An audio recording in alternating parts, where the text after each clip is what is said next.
नमस्कार, स्वागत है आप सभी का सुबह 9 बजे की तमाम अहम खबरों के साथ। मैं हूं प्रीति। आइए एक नजर डालते हैं इस वक्त की हेडलाइंस पर। रक्षा मंत्री ने खारिज किया पाकिस्तान का जवाब। कहा, पड़ोसी सेना की मदद के बिना घटना मुमकिन नहीं। उच्चायुक्त को तलब कर सौंपे गए सबूत।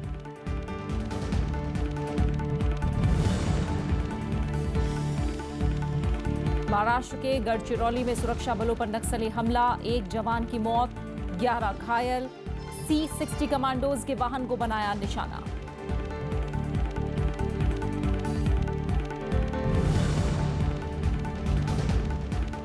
महागठबंधन बनाने में जुटी कांग्रेस। सोनिया गांधी से मिले उमर अब्दुल्ला। कांग्रेस अध्यक्ष ने ममता बनर्जी, मायावती समेत कई नेताओं से फोन पर की बात।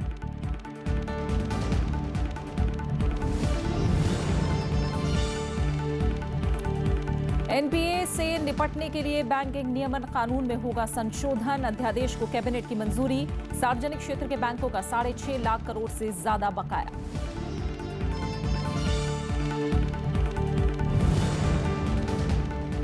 और अजलान शाह हॉकी टूर्नामेंट में भारत ने जापान को 4-3 से हराया। फाइनल में पहुंचने की बड़ी उम्मीद। एशियाई मुक्केबाजी चैंपियनशिप के सेमीफाइनल में विकास कृष्णन और शिव थापा समेत 4 भारतीय।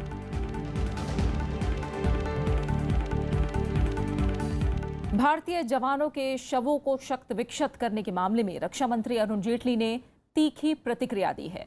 रक्षा मंत्री ने पाकिस्तान के उस दावे को भी झूठा बताया जिसमें उसने बर्बरता की इस घटना में हाथ नहीं होने की बात कही थी। अरुण जेटली ने कहा कि पाकिस्तान के इनकार की कोई विश्वसनीयता नहीं है। रक्षा मंत्री ने लोगों से भारतीय सेना पर भरोसा बनाए रखने की भी अपील की। The fact that cover firings are provided to those who carry out this act, they are helped to escape on such a heavily guarded border where posts are within few meters of each other. This can't happen without the protection of the participation or the actual indulgence of the army itself. इससे पहले उच्चायुक्त अब्दुल बासित को तलब करके भारत ने पाकिस्तान को सख्त लहजे में कहा कि वो अपने उन सैनिकों और कमांडरों पर सख्त कार्रवाई करे जिन्होंने 1 मई को 2 भारतीय सैनिकों की हत्या करके शव के साथ बर्बरता की है। विदेश मंत्रालय के प्रवक्ता गोपाल बागले ने कल कहा कि मौका वारदात से इस बात के पुख्ता सबूत मिले हैं कि इस घटना में पाकिस्तान सेना का हाथ है। इससे पहले मंगलवार को दोनों देशों के डीजीएमओ के बीच भी हॉटलाइन पर बात हुई थी। भारतीय जवानों के साथ बर्बरता के मामले में बुधवार को विदेश सचिव एस जयशंकर ने पाकिस्तान के उच्चायुक्त अब्दुल बासित को तलब किया। विदेश सचिव ने कहा कि भारत ने नियंत्रण रेखा पर क्षत विक्षत सैनिकों के खून के नमूने और नियंत्रण रेखा से पाकिस्तान की ओर गए खून के निशान की जांच की है। इससे ये साफ है कि इसे पाकिस्तान से आए सैनिकों ने ही घटना को अंजाम दिया है। भारत सरकार ने ये मांग करी है पाकिस्तान कि उनकी सेना में जो भी सिपाही या उनके कमांडर्स इस घटना के लिए जिम्मेदार हैं, उत्तरदायी हैं, उनके खिलाफ तुरंत उचित कार्रवाई करी जाए। पाकिस्तानी उच्चायुक्त से विदेश सचिव एस जयशंकर ने भारत में इस घटना से फैले आक्रोश की जानकारी दी। हालांकि अब्दुल बासित ने इस घटना में पाकिस्तान का हाथ होने से इनकार किया है। पाकिस्तानी उच्चायुक्त ने कहा कि वो नवाज सरकार को भारत के पक्ष से रूबरू कराएंगे। उच्चायुक्त साहब ने कहा कि पाकिस्तान की सेना ने इसमें कोई हिस्सा नहीं लिया इस घटना में, लेकिन वो हमने जो कुछ उनसे कहा है वो उसे अपनी सरकार तक पहुंचा देंगे।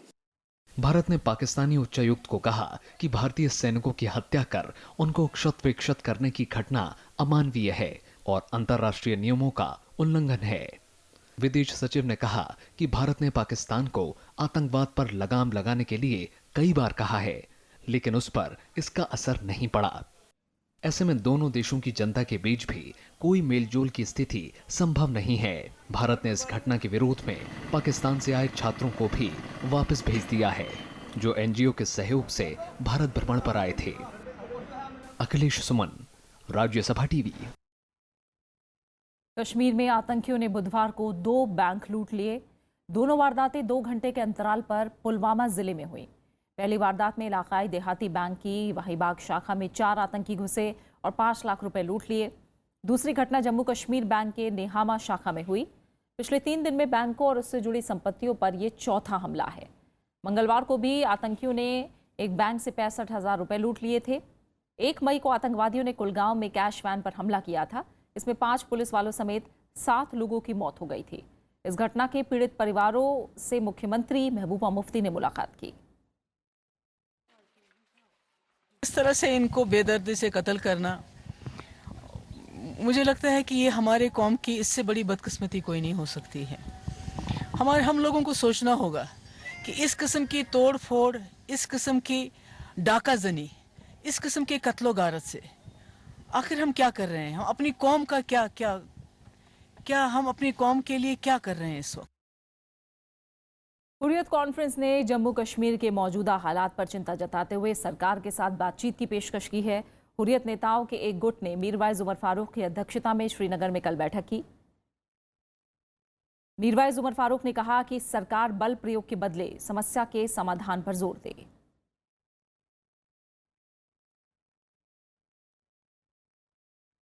भारत ने कश्मीर मुद्दे पर किसी की तीसरे पक्ष की मध्यस्थता से इनकार किया है। भारत ने फिर साफ किया कि कश्मीर भारत का अभिन्न अंग है और इसे किसी भी मध्यस्थता के बिना द्विपक्षीय तौर से सुलझाया जाएगा। विदेश मंत्रालय के प्रवक्ता गोपाल बागले ने कहा कि भारत के रुख से चीन समेत सभी देशों को पहले ही अवगत कराया जा चुका है। उन्होंने तथ्यों की अनदेखी के लिए चीनी मीडिया की निंदा की। चीन के एक सरकारी अखबार ने मंगलवार को लिखा था कि चीन पीओके में अपने व्यापारिक हितों की रक्षा के लिए कश्मीर मुद्दे पर मध्यस्थता कर सकता है। I can only advise that segment of the Chinese media to first of all understand the Chinese position on Jammu and Kashmir carefully and closely. To our understanding, the Chinese position has been that Jammu and Kashmir is a matter to be addressed by India and Pakistan. केंद्रीय गृह मंत्री राजनाथ सिंह जम्मू कश्मीर के आंतरिक सुरक्षा हालात और वहां तैनात भारतीय सैनिकों पर हमले की घटनाओं को लेकर बुधवार को दिल्ली में समीक्षा की। गृहमंत्री की सुरक्षा अधिकारियों के साथ 3 दिन में ये लगातार तीसरी बैठक थी। इस बैठक में राष्ट्रीय सुरक्षा सलाहकार अजीत डोभाल, खुफिया विभाग के निदेशक राजीव जैन, रॉ के चीफ अनिल धस्माना समेत कई उच्च स्तरीय अधिकारी मौजूद थे।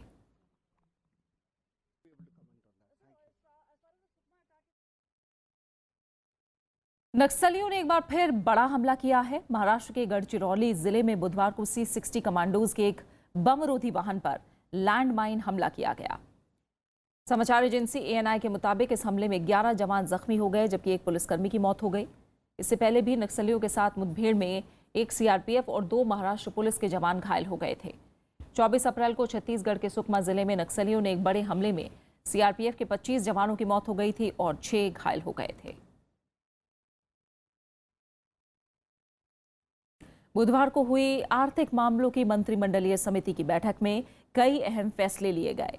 इसमें 7वें वेतन आयोग की सिफारिशें मंजूर करने से लेकर नेशनल स्टील पॉलिसी को मंजूरी देने जैसे कई बड़े फैसले लिए गए। कैबिनेट ने रक्षा पेंशनरों के लिए विकलांगता पेंशन को भी मंजूरी दे दी। सरकार ने बैंकिंग क्षेत्र में बढ़ रहे NPA से निपटने के लिए बैंकिंग नियमन कानून में संशोधन का भी फैसला किया है। बुधवार को कैबिनेट की बैठक में बैंकों के फंसे कर्ज से उबरने पर जोर दिया गया। प्रधानमंत्री नरेंद्र मोदी की अध्यक्षता में हुई बैठक में NPA संकट से निपटने के लिए एक अध्यादेश के मसौदे को मंजूरी दी गई। राष्ट्रपति प्रणब मुखर्जी की मुहर के बाद इस अध्यादेश को कानून में बदला जाएगा। सरकार फंसे कर्ज के संकट से बैंकों को उबारने के लिए बैंकिंग नियमन कानून में संशोधन करना चाहती है। पिछले साल भी बैंकों और NPA वसूली से जुड़े अहम कानूनों में बड़े बदलाव किए गए थे। सार्वजनिक क्षेत्र के बैंकों की 6 लाख करोड़ रुपए से ज्यादा की रकम NPA के तहत फंसी हुई है। बैंकिंग सेक्टर को लेकर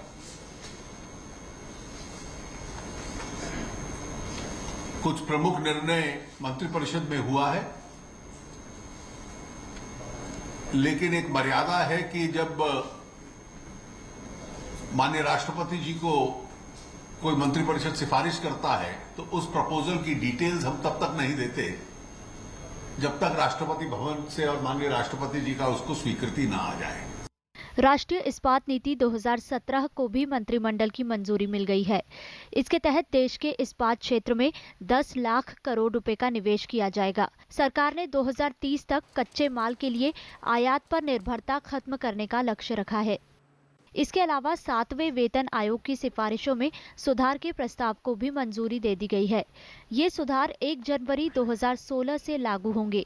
इससे सरकारी कर्मचारियों और पेंशन भोगियों को फायदा होगा। उनको 2 ऑप्शंस दिए जा रहे हैं।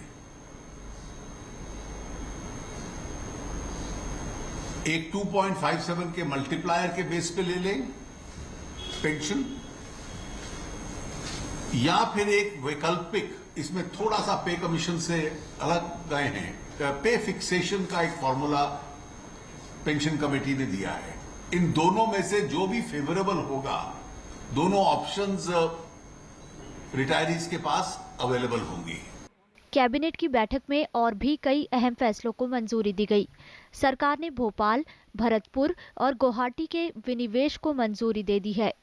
भारतीय पर्यटन विकास निगम अपनी 50% हिस्सेदारी राज्य सरकारों को बेचेगी। आंध्र प्रदेश के विजयवाड़ा हवाई अड्डे को अंतर्राष्ट्रीय दर्जा देने के लिए भी हरी झंडी मिल गई है। कैबिनेट ने फूड प्रोसेसिंग सेक्टर के लिए 6,000 करोड़ रुपए की स्कीम भी मंजूर की है। कैबिनेट ने कुछ अंतर्राष्ट्रीय समझौतों पर भी मोहर लगाई है। Bureau report, Rajya Sabha TV. Jammu Kashmir के पूर्व मुख्यमंत्री और नेशनल कॉन्फ्रेंस के नेता उमर अब्दुल्ला ने बुधवार को कांग्रेस अध्यक्ष सोनिया गांधी से मुलाकात की। राष्ट्रपति चुनाव को देखते हुए ये मुलाकात काफी अहम मानी जा रही है।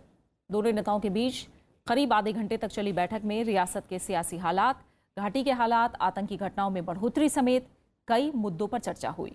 माना जा रहा है कि फिर से महागठबंधन बनाने की कोशिशें तेज हो गई हैं। इससे पहले कांग्रेस अध्यक्ष जेडीयू के नीतीश कुमार और शरद यादव, एनसीपी के शरद पवार और वाम नेताओं सीताराम येचुरी और डी राजा से मुलाकात कर चुकी हैं। राष्ट्रपति पद के चुनाव में विपक्षी एकता बनाने के लिए कांग्रेस अध्यक्ष सोनिया गांधी जल्द ही पश्चिम बंगाल की मुख्यमंत्री ममता बनर्जी और बीएसपी अध्यक्ष मायावती से भी मुलाकात करने वाली हैं। डीएमके नेता स्टालिन भी कांग्रेस अध्यक्ष और उपाध्यक्ष से मिल सकते हैं। समाजवादी पार्टी में अंदरूनी कलह थमती नजर नहीं आ रही है। पार्टी नेता शिवपाल यादव ने अखिलेश यादव को राष्ट्रीय अध्यक्ष पद से हटने के लिए 3 महीने का अल्टीमेटम दिया है। शिवपाल यादव ने कहा है कि अगर मुलायम सिंह यादव को दोबारा राष्ट्रीय अध्यक्ष नहीं बनाया जाता तो वो एक सेक्युलर मोर्चा बनाएंगे जो सांप्रदायिक ताकतों के साथ मुकाबला करेगा।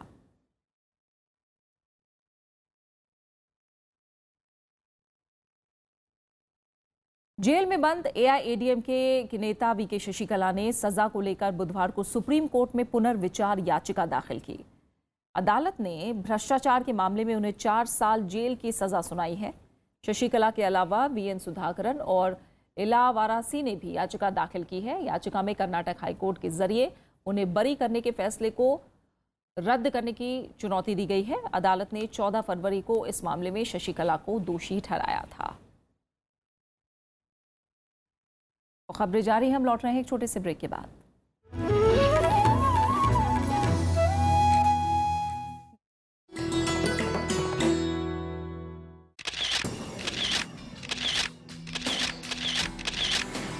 राष्ट्रपति भवन का ताम्र गुंबद, आलीशान और बेजोड़। सांची के बौद्ध स्तूप से प्रभावित इस गुंबद की ऊंचाई बाकी इमारत से करीब 2 गुनी। 6 अप्रैल 1929 को बनकर हुआ तैयार। ये शानदार गुंबद राष्ट्रपति भवन की स्थापत्य कला और खूबसूरती को लगाता है 4 चांद।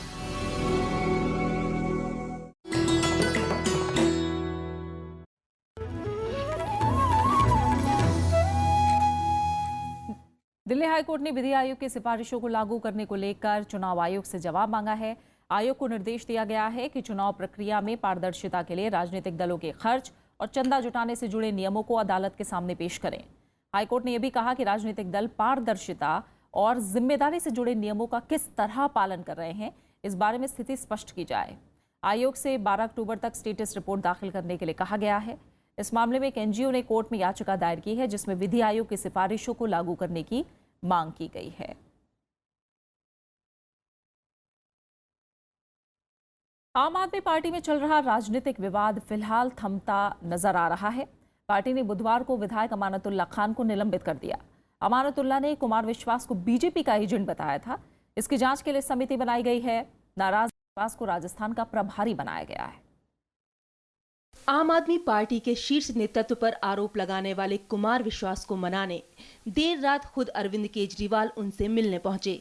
मान मनव्वल के बाद कुमार विश्वास राजनीतिक मामलों की समिति की बैठक में शामिल हुए। 3 घंटे चली बैठक के बाद मनीष सिसोदिया और कुमार विश्वास मीडिया को बयान देने आए। अभी निर्णय लिया गया है कि अमानतुल्लाह खान को पार्टी की मेंबरशिप से सस्पेंड किया जा रहा है और उनके इस एक्शन, उनकी जो बयानबाजी थी उसको लेके एक कमेटी बनाई गई है कि उनको क्या कहना है, क्या उसके फैक्ट्स हैं, क्या वो कहना चाहते हैं, उस सब को लेके पार्टी की कमेटी बनाई गई है। वहीं अमानतुल्लाह खान फिलहाल पार्टी के फैसले पर कुछ भी बोलने से बच रहे हैं।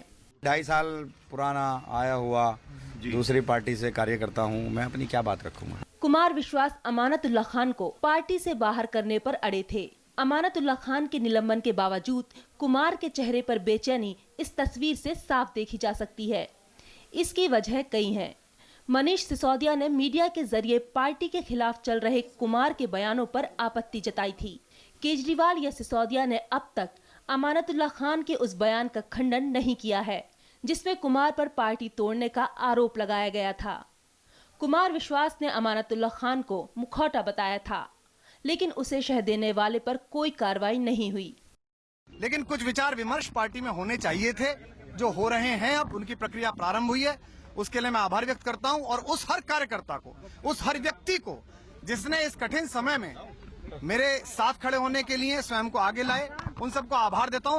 वहीं बीजेपी और कांग्रेस का कहना है कि सत्ताधारी पार्टी के झगड़े से दिल्ली का नुकसान हो रहा है। The biggest question is what has happened to the promises or to the issues on basis of which Aam Aadmi Party was formed. What has happened to this Jan Lokpal? What has happened to internal democracy? We are seeing in Aam Aadmi Party and even speaking against Kejriwal is shown the door. बहुत अफसोस की बात यह है कि इतने गंभीर इल्जामात के बाद, जिसमें क्या कुछ नहीं कहा गया है एक दूसरे को, उसके बाद इस तरह का क्लाइम डाउन कर लेना, साथ आ जाना एक पद को देने के बाद, मुझे सच में बहुत अफसोस के साथ ये कहना पड़ रहा है कि कहीं पे भी सिद्धांतों की और उसूलों की जगह नहीं रह गई है इस पार्टी में। इस मामले के बाद पार्टी के अंदर गुटबाजी सार्वजनिक हो चुकी है। पार्टी के वरिष्ठ नेताओं में कुमार अकेले पड़ते दिख रहे हैं। अनु दीवान, राज्यसभा टीवी। उत्तर प्रदेश सरकार ने एक और बड़ा प्रशासनिक फेरबदल किया है। बुधवार को सूबे के 25 आईएएस अधिकारियों का तबादला कर दिया गया। इनमें 16 आईएएस अधिकारी ज्वाइंट मजिस्ट्रेट से मुख्य विकास अधिकारी बनाए गए हैं। इसके अलावा कासगंज के डीएम के विजेंद्र पांडियन को हटा दिया गया है। उनकी जगह उत्तर प्रदेश अनुसूचित जाति वित्त विकास निगम में एमडी राजेंद्र प्रताप सिंह को कासगंज का डीएम बनाया गया है। कई अधिकारियों के पुराने तबादला आदेश में संशोधन भी किया गया है। बीते 1 महीने में ये तीसरा मौका है जब बड़ी संख्या में प्रशासनिक बदलाव किए गए हैं। प्रदेश में इससे पहले 84 आईएएस, 54 आईपीएस अफसरों का तबादला किया गया।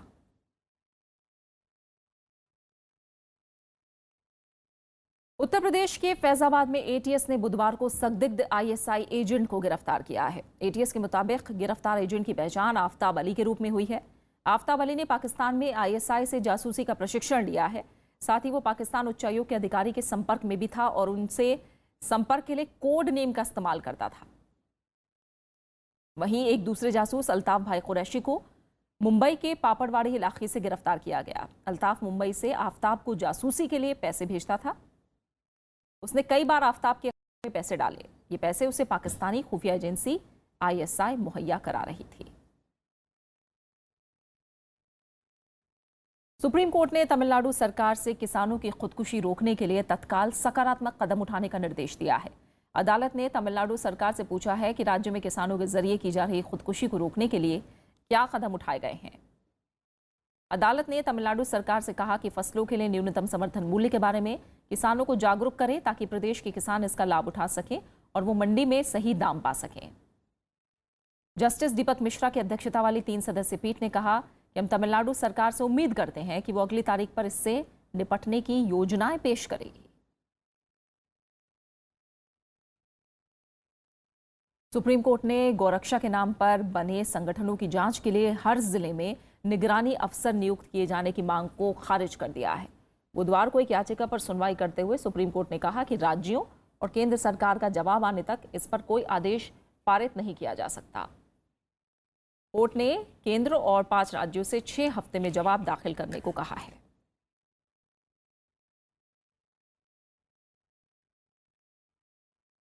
भारतीय रेल मौजूदा चुनौतियों से निपटने के लिए दुनिया की आधुनिकतम तकनीकों की मदद लेने जा रही है। इसके लिए राजधानी में बुधवार से शुरू 2 दिन की ग्लोबल टेक्नोलॉजी कॉन्फ्रेंस हो रही है। रेल मंत्री सुरेश प्रभु ने कहा कि एक समय सीमा तय करके तकनीकों के बारे में ठोस नीति बने।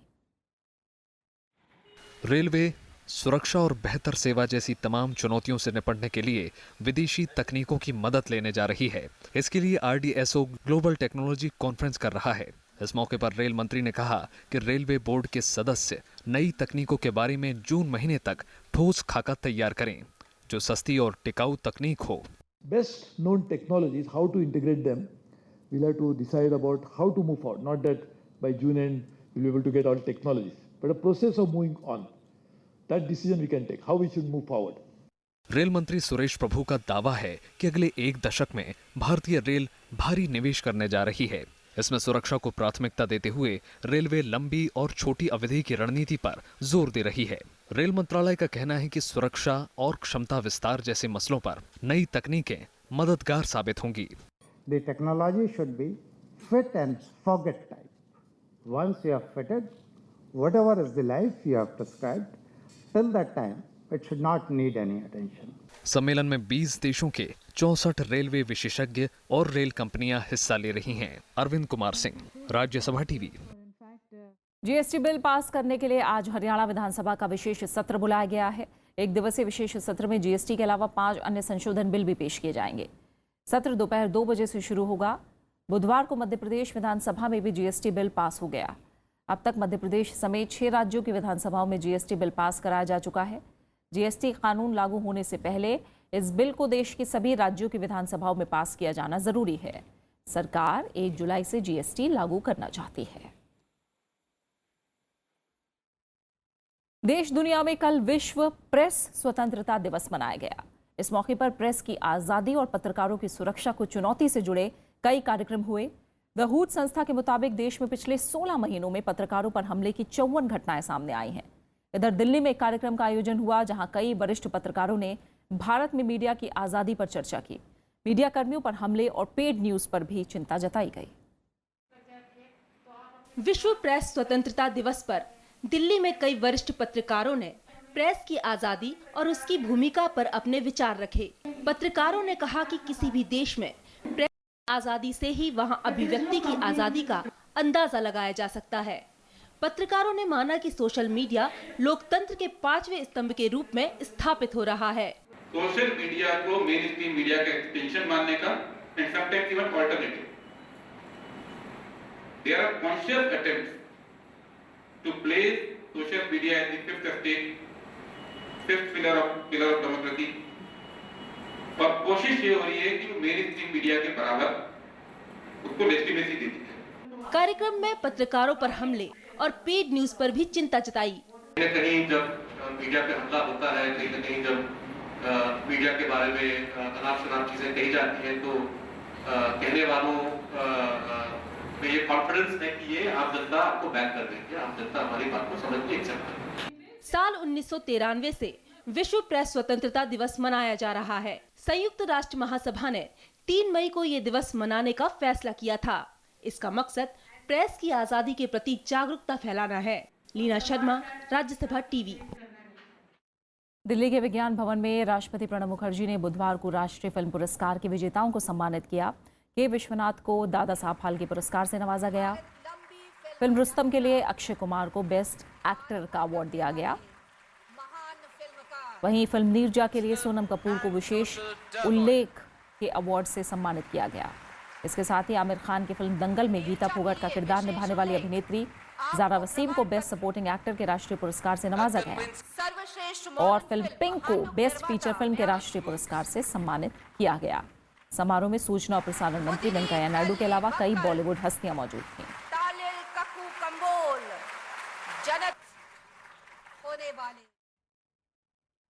पाकिस्तान की समुद्री सुरक्षा एजेंसी ने बुधवार को 30 भारतीय मछुआरों को गिरफ्तार कर लिया और इनकी 5 नौकाएं भी जब्त कर ली। इन पर पाकिस्तान की जल सीमा में जाकर मछली पकड़ने का आरोप लगाया गया है। गिरफ्तार मछुआरों पर आगे की कानूनी कार्रवाई के लिए उन्हें पुलिस को सौंप दिया गया है। इन्हें आज न्यायिक मजिस्ट्रेट के सामने पेश करने के बाद जेल भेज दिया जाएगा। ताज़ा गिरफ्तारी ऐसे वक्त में हुई है जब दोनों देशों के बीच कई मुद्दों पर तनाव है। पाकिस्तान ने इस साल 304 मछुआरों को हिरासत में लिया। एक हफ्ते पहले 27 अप्रैल को ही 29 भारतीय मछुआरों को हिरासत में लिया गया था, जबकि मार्च में भी 2 बार भारतीय मछुआरे पकड़े गए। ईरान के गुलिस्ता इलाके में कोयले की खदान में विस्फोट होने से 21 लोगों के मारे जाने की खबर है और दर्जनों की हालत नाजुक बनी हुई है। घायलों को इलाज के लिए अस्पताल में भर्ती कराया गया है। अभी भी खदान में कुछ लोगों के फंसे होने की आशंका है। सरकारी मीडिया के मुताबिक खदान में 1300 मीटर की गहराई पर एक शाफ्ट में खनिक काम कर रहे थे, जहां यह हादसा हुआ। वहीं सुरंग में फैली जहरीली गैस की वजह से बचाव के काम में बाधा आ रही है।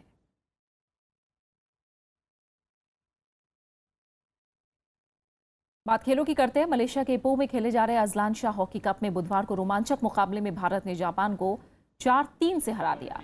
मैच के 8वें मिनट में रुपिंदर पाल सिंह ने पेनल्टी कॉर्नर को गोल में बदलकर बढ़त बना ली, लेकिन जापान ने जल्द ही बराबरी कर दी। इसके बाद तीसरे क्वार्टर के आखिर में गोल करके जापान ने बढ़त कायम कर ली। इसके बाद दोनों टीमें एक के बाद एक गोल करके मैच में 3-3 की बराबरी पर आ गई। 57वें मिनट में मनदीप सिंह के निर्णायक गोल ने भारत को 4-3 से जीत दिला दी।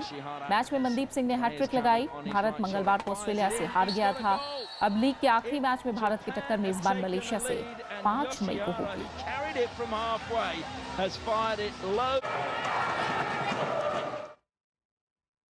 ताशकंद में एशियाई मुक्केबाजी चैंपियनशिप में भारत के 4 पदक पक्के हो गए। भारतीय मुक्केबाज विकास कृष्णन, शिव थापा, सुमित सांगवान और अमित फंगल ने चैंपियनशिप के सेमीफाइनल में जगह पक्की कर ली है। सेमीफाइनल में विकास का मुकाबला कोरिया के डोंगोन ली से होगा। शिव थापा ने एशिया चैंपियनशिप में अपने लिए लगातार तीसरा पदक पक्का किया है। उन्होंने क्वार्टर फाइनल में चीनी ताइपे के चू इन लाई को हराया। सेमीफाइनल में उनका मुकाबला चिन जोरिंग बातारसुक से होगा। उधर सुमित सांगवान ने भी शानदार प्रदर्शन करते हुए चीन के फेंगकाई यू को मात दी। अब सुमित का अगला मुकाबला ताजिकिस्तान के जैखोन कुर्बोनोव से होगा। साथ ही अमित फंगल भी अपना क्वार्टर फाइनल मैच जीतने में कामयाब रहे। सेमीफाइनल में उनकी भिड़ंत उज्बेकिस्तान के हसनबोय दुस्मातोव से होगी। और अब आखिर में हेडलाइंस। रक्षा मंत्री ने खारिज किया पाकिस्तान का जवाब, कहा पड़ोसी सेना की मदद के बिना घटना मुमकिन नहीं। उच्चायुक्त को तलब कर सौंपे गए सबूत। महाराष्ट्र के गढ़चिरौली में सुरक्षा बलों पर नक्सली हमला, 1 जवान की मौत, 11 घायल। C-60 कमांडोज के वाहन को बनाया निशाना।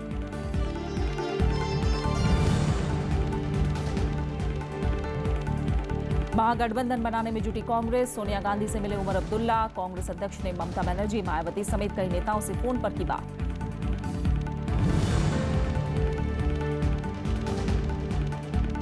एनपीएस से निपटने के लिए बैंकिंग नियमन कानून में होगा संशोधन, अध्यादेश को कैबिनेट की मंजूरी। सार्वजनिक क्षेत्र के बैंकों का 6.5 लाख करोड़ से ज्यादा बकाया।